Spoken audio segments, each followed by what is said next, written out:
Exercise 9.1 का question number 11. A TV tower stands vertically on a bank of canal.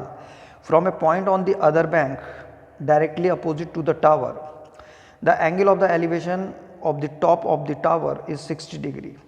From the another point 20 meter away from the point on the line joining this point to the foot of the tower, the angle of the elevation of the top of the tower is 30 degree. Find the height of the tower and width of the canal. सबसे अच्छी बात यह है कि इसका diagram बना हुआ है, इसमें डायग्राम बनाने की ज़रूरत नहीं है. तो यहाँ पे मैं उस डायग्राम को कॉपी कर रहा हूँ, फिर उस क्वेश्चन को स्टार्ट करते हैं. तो ये हमारा डायग्राम है, इसमें बी ए जो है ये टावर है और यहाँ पे ये कैनाल है, बीसी कैनाल है, नहर, और उसके एक पॉइंट 20 पे ये टावर लगा हुआ है और यहाँ पॉइंट सी पे ये दूसरा किनारा है उसका कैनाल का. तो यहाँ से जो एंगल ऑफ एलिवेशन है टॉप ऑफ द टावर का वो 60 डिग्री बनता है. और जब उस कैनाल से थोड़ा 20 मीटर पीछे चलते हैं तो वही टॉप का जो एंगल ऑफ एलिवेशन होता है वो 60 से घट करके 30 डिग्री हो जाता है. तो हमें दो चीज़ें निकालनी है.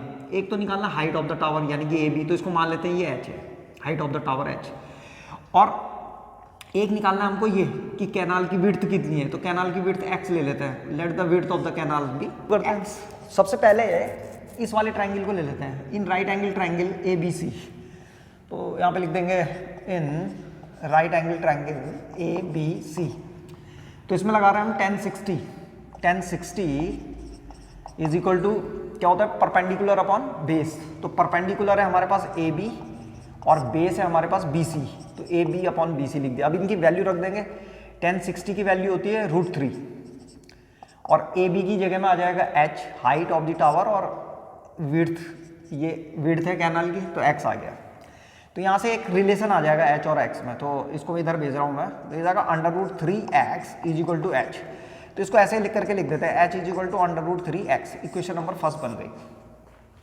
अब यहाँ से एक दूसरा वाला ट्राइंगल लेंगे ए बी डी. तो in right angle triangle A B D, और सेम वही इसमें भी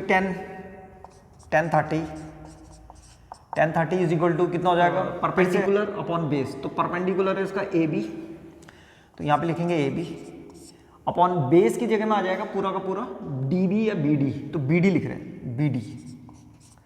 अब वैल्यू रख देंगे. 1030 की वैल्यू होती है 1/√3. यहाँ पे लिख दिया 1/√3 is equal to A B फिर से एच है, यहाँ पे एच लिख देंगे. और बी डी है DC प्लस सी बी यानी कि 20 प्लस एक्स.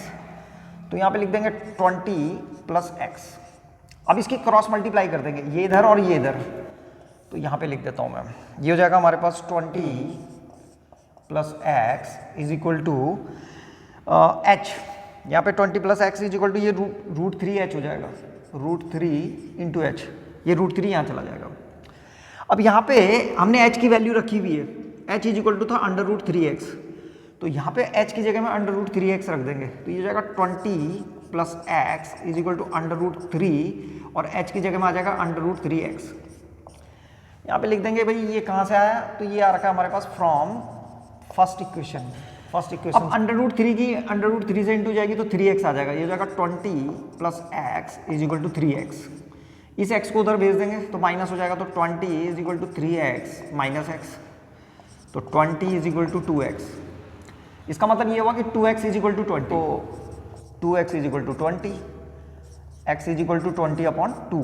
तो 2 से 10 टाइम्स कट जाएगा. तो x आ गया हमारा, x is equal to 10 metre.